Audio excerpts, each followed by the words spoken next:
Welcome to the Author to Authority podcast. And today I'm just so happy and thrilled to have on the show Shari Lueck. And the reason I am is because we are working on her book. And you are going to love the title of this book. It's called My Skeletons Have Names. And so if you're intrigued by that title, just wait till you listen to Shari today. And I just want to let you know that Shari is an incredible, amazing person, and you are going to be wowed as she shares some of her story with you. But I want to encourage you, if you feel like you've got some skeletons in your past or in your closet or anywhere else you think they may be, and you're looking to get rid of them and move forward in life, you are going to want to listen to this episode, and then you are going to want to connect with Shari, because she's going to be sharing some powerful hints, tips, and advice today. So welcome to the show, Shari. Thanks, Kim. I'm really excited to be here, and I'm really honored to be working with you and have you featuring me and giving me an opportunity to sort of get out there and share a little bit of what's crazy in my world. And I'm laughing because I've heard about some of the things that are crazy in her world. So Shari, why don't you take a few minutes, introduce yourself, and share a little bit of your story with us? Okay, so I'll give you the cliff notes, or for the younger generation, those would be the spark notes. And so, you know, I have launched 3 remarkable young adults on my own, and I have gone through several lifetimes of surviving and walking through extraordinary circumstances. And they've been filled with abandonment and abuse and self-sabotage and suicide attempts, and mixed in with me beating all odds and shattering the glass ceiling repeatedly. And you know, for many, many, many years, I had this dream that I'd be able to help other people that sort of felt like they were the only ones out there with a judgmental past, or without a disease, that there was a special place for them to get help. Because while addiction runs in my history, and I've certainly had my fair share of addiction and PTSD as a result of my addiction, or I guess corresponding with it. My words get a little twisted when I talk about my story, because I get excited and emotional, and sometimes I well up with tears, but they're really tears of joy, because I'm seeing a dream I had at 17 when I first found myself homeless come true. And you know, it's 27 years later, but for the last 7 years, I've known I was going to do this, and I could see the path forward. And I'm excited to share on a wider, more global level how I was able to shatter the glass ceiling and even survive. Just heck, 2 of my stories are enough for people. So, you know, 9 years later, here I am. And you've told me that you're like a cat with 9 lives. You've had so many experiences.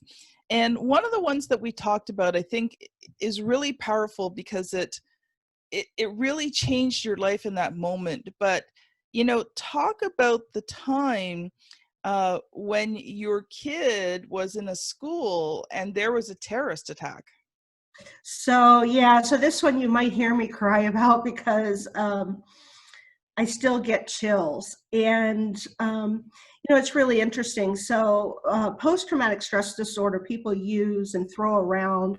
You'll even hear my daughter, who's 29, she says all the time, "Oh, I have PTSD from that." And she's just using it incorrectly. Okay, she doesn't want to talk about it. So PTSD is a really interesting thing. And you know, this happened on August 10th, 1999 in Granada Hills, California, and a neo-Nazi decided to get off the freeway to look for some gas, and he happened to pass by the North Valley Jewish Community Center. And he thought it'd be a really good idea to go in and kill the next generation of Jews. So what this crazy, and this is in the news, and Buford Furrow is his name. And, I don't like to give him any credit because I want to remember the good. I don't want to, give this guy any recognition. So why he had a van full of ammunition and automatic weapons and everything else, who knows? But he had come down from the state of Washington, and who knows where he was going. But he decided to stop there, and it just so happens that was my middle child's 5th birthday, and my kids were all there. And this happened before Columbine, and I wish we never had another story to compare it to. Yeah. But now, Kim, mass shootings have become almost the norm in the United States, and so sad. And these children are the victims. And, while nobody died, everybody's lives were changed forever, certainly mine. And I was the first civilian on scene. And it was like, I don't know if you've ever seen, I can't think of the name of that movie now. I love the smell of napalm in the morning. I'm just having Apocalypse Now. So in the beginning of that movie, there's this helicopter sound. And it raises your heartbeat, and you can't see what's going on, but there's this helicopter sound. Well, I can hear those helicopters, and for many years, if I heard even a helicopter in the distance, I would go into shock. Yes. And I would freeze, and I couldn't tell the story for the longest time. I've only been telling it for the last 7 years, and that was 1999, because I just couldn't talk about it. Yeah. And shortly thereafter was 9/11. And I just got thrown into a tailspin. So where I had already not even addressed the trauma that myself and my children had from the terrorist attack, here was yet another, the world, you have no control over the world. Yeah. And, we make, especially as young parents or old parents with new children, we make the best decisions we can for them. And, I was on the outside, I looked like June Cleaver, to quote another old movie or TV show, is I was the perfect, although June didn't work, okay? But I was the perfect everything. I was the perfect wife. I was the perfect mother. I sat on a board of directors. I had a full-time successful career. I was a Girl Scout leader and a Cub Scout leader. And on the outside, I just had it all together, and I was able to hold it together for quite a while, but it was a lie. Yeah. I was a mess. Yep. Yeah. And I think what it is, we learn that no matter what we do, we don't get to protect our children. And that is, I think, what really at the heart of everything was, I felt like it was my fault. Had I not chosen for them to go there, had I not, right, we take this responsibility. And I carried it for many years because both my older children had a lot of fallout from that experience. And, yeah. And I'll never forget this happens to coincide with the O.J. Simpson trial, which everybody around the world knows about.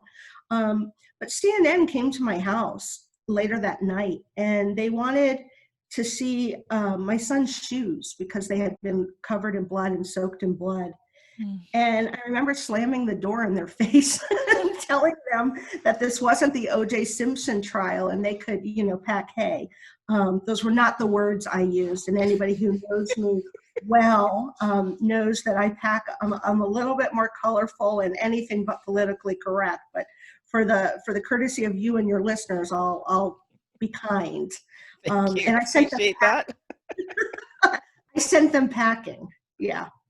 Want to make sure we keep our clean rating here on the podcast. It's not as much fun, but I'll do my best. But you know what? We don't realize just how much certain events in our life create that trauma.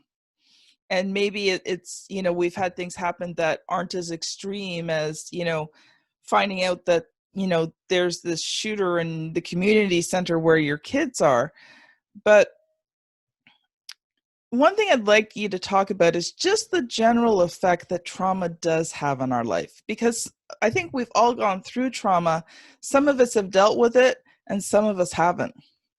Yeah, so it's an interesting subject. And I think that from the time we're quite young, what if you could see me in my air quotes, right? My fingers next to my mouth talking. I think we don't identify situations as traumatic. Mm. And I think that we do a disservice by doing that, because people want to put some parameters around what is trauma. And you know, what might be traumatic for me, Kim, might not be traumatic for you. True. Okay. And that is because of a whole host of the way we think. And our thinking is shaped early, and it can change. We can absolutely change the way we think, and we can rewrite our story. That is definitely how I became the resilience warrior that I am today. Is before it was even a thing to talk about, rewrite your story. I've been rewriting my story after every trauma experience. Yes. And it's what kept me alive. And it's really interesting because there's so many times when I shouldn't have made it. And, yeah, depending on who you are and what your beliefs are, you have a different reason for thinking I made it through. Okay. But I do believe that we get to keep going until we've served our purpose. And I believe that really everything that I went through was to make me exactly who I am today. And it got me here, and I don't regret a single thing. And, it's really interesting. I was thinking today about some stuff I use in my course when I'm helping people sort of rewrite their story and sort of get to the gist of it, right? And one of the things that I ask is, if you really knew me, you would know, and fill in the answer, okay? Now, if you're not comfortable filling in the answer, okay, we've got some stuff to work on. Okay, and I don't mean if you really knew me, you'd know I have brown eyes. Okay. Yeah. But if you really knew me, you'd know that I was addicted to meth for 18 months, and I was abused physically, and I've had my jaw broken. And, I'm sure my bra was broken a few times too, but I had my jaw broken. Or if you really knew me, you'd know that I found out at the age of 50 that my father isn't my father after all, and that I'm part African American. I mean, some unbelievable things, right? So I'm going to stop you right there. If you're listening to this on the podcast, okay, and not watching the video on YouTube, you need to go to YouTube, because Shari is as white as can be, with blonde hair. Well, I'm not that white, and the blonde's not natural. So okay, well, if I'm looking at you right now, I don't look African American. Shari, I hate to tell you this, but your skin is as white. Okay.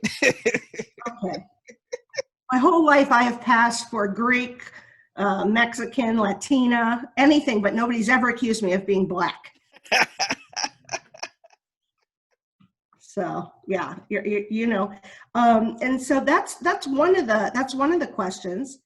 And the other question is, what I'm most ashamed for anybody to find out about my past is. Yeah.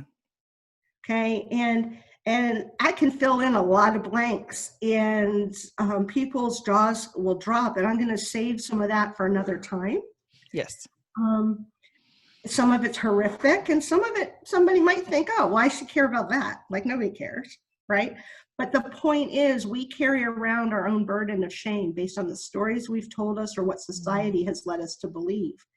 And oftentimes it's just because maybe we told somebody we were dating, and they stopped dating us because they just thought we were a horrible person because we had done something at some point in our lives. And I know I certainly experienced that. And, what we've done does not define us. No. And that is a very important lesson for us to learn, that most of us can't quite wrap our arms or our head around. Yep. And it doesn't define our future either. Oh, no. It's always the right time to create a new story. Mm-hmm. Mm-hmm. You should know that more than anything, right, Kim? So you're always helping people write their story. And you have quite a few stories of your own that maybe you haven't quite launched in personal detail, but everybody has them. Yes. And, one of the things, and maybe I'm jumping the gun, but one of the things that I find really interesting is that one of the ways I was really able to embrace some of my trauma and drama, right? Trauma, or drama mama, I don't know. Probably I'm all of the above. So, so is by sort of giving name to them. And that's where my skeletons have names comes from. Yes. Right. And I've been carrying that around for years and years and years. My skeletons have names. And, I already have my next book ready, and it'll be Skeletons on Parade because they change. And I'm looking at you didn't tell me that part yet. Yeah, see, I always have something for somebody to go, what in the world is this chick talking about? So because they change. And Yes. so there's a lot in here to share. Yeah. Yeah. So let's transition, because I think this is a great point. Let's transition into your writing journey. So you've wanted to do this book for a very long time, haven't you? Oh, I've written it 20 times. Yeah, I've written this chapter and I've written this chapter, and none of them segue at all. Okay, because it's a brain dump. It's an energy explosion. Yeah. Okay. So I get these energy explosions, these bursts where to heal, I need to put it on paper. Yes. And it started with journaling way back when, but I've been writing since I was a child. I mean, I actually had a book published, and I forgot about this. Kim, you and I were talking yesterday about things, and suddenly all these memories that I had forgotten about started coming up. Okay. And we talked about, the cave bear or whatever. And I wrote a Greek mythology book. I made up my own god. Her name was Calliope. And she was the goddess of flowers. And I wrote and published a children's book when I was in 4th grade. Well, that year is the year I was 9. I turned 9 right before 4th grade, and it's probably the most pivotal year of my life.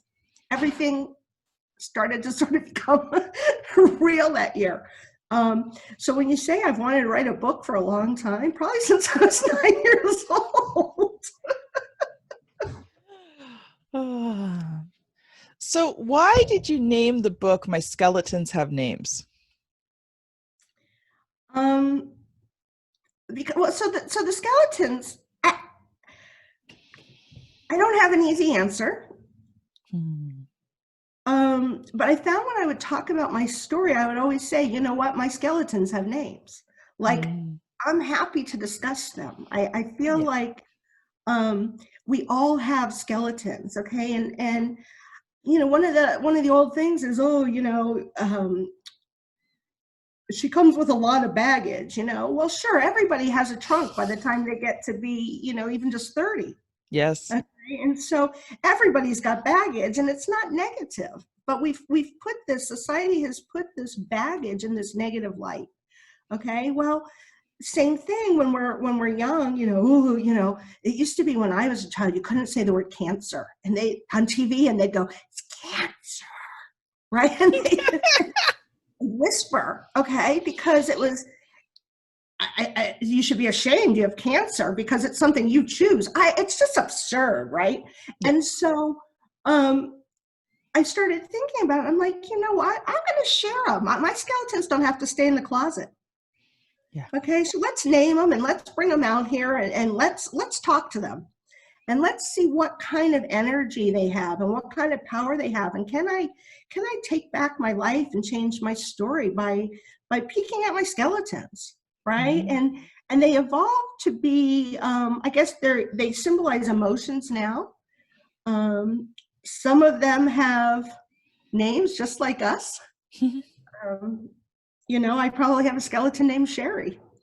And because the reality is a lot of what I blamed other people for, I could have avoided by just making a different choice.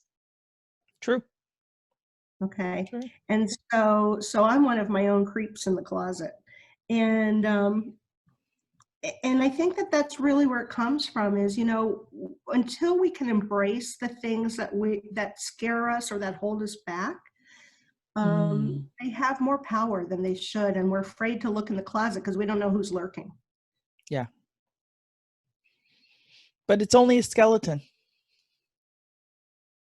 Yes, that is true. And they're kind of cute. I mean, I got thinking about this as we were talking in just different conversations. People are afraid of the skeleton in the closet, but the skeleton's just bones. There's no flesh. There's no meat. There's no heart. Heart to it.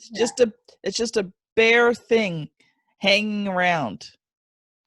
I love that, Kim, because one of the things I say is my skeletons are the bones that made me. And so when you say, so you'll hear me say that often. You'll probably see a few quotes around the internet that I've said that, the skeletons are made up of the bones of who I am, right? And so they are just bones. And when you see a skeleton watering a heart, I've seen a few of those pictures lately. It's Big Brother lurking in on me, and suddenly these crazy things pop up in my screen. I've never seen that image in my life, but now that I'm coming towards the end of a book and it's going to be published and has to do with skeletons, suddenly the internet gods know what I'm up to. And so I keep seeing this picture of a skeleton watering a heart. And yeah, I knew you'd find that interesting. We're still working on your cover, so we're going to talk about that one. Yeah, so it's really interesting because if you think about it, there's this animated one that keeps popping up where the skeleton waters a heart, picks it, and gives it away to somebody. And I just thought, if that isn't the epitome of it, it's just beautiful. Yeah. Yeah. So Shari, I know that you love to talk to people and help people deal with their issues from the past. And I know right now you've actually opened up some time to have some conversations with people. So how can, if you've listened to this episode and you're like, you know what, I've got stuff in my past I got to deal with. Well, I know for a fact, because Shari and I already discussed this, that she's got some times available to talk to you about your skeletons in the closet and how it's time to let them go.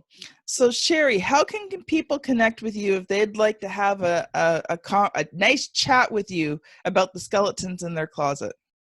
Sure. So I think the best, the best way to contact me is through email, which is on fire, right? Like your lid on fire, ONFIRE at sharilueck.com, SHARILUECK, sharilueck.com. So that's the best way to reach me. And Kim, it's not really about your past. A lot of times what's holding us back from even just getting the next job when we're 45 years old or 50 or even 60 and making a change in our career is we just need to deal with some stuff. And there's a resilience method, and I shared a little peek into it in the podcast here that works. And so it doesn't even have to be from your past. It could be something that's going on right now and you just can't put your finger on it. So I'd be happy to talk to anybody that's interested in learning a little bit more, or maybe even wants to explore if there's something that might help them. Awesome. Well, this has been a wonderful interview. Thank you, Shari, so much for coming on. And you know what? We will keep you updated when it's just about time to launch her book, because we're working on it right now. We will have another podcast interview so that you guys can get all the details on how to get Shari's book, My Skeletons Have Names. So this has been Shari Lueck and Kim Thompson-Pinder on the Author to Authority podcast. Thanks for joining us, and we will see you on the very next episode. Bye now. Thanks.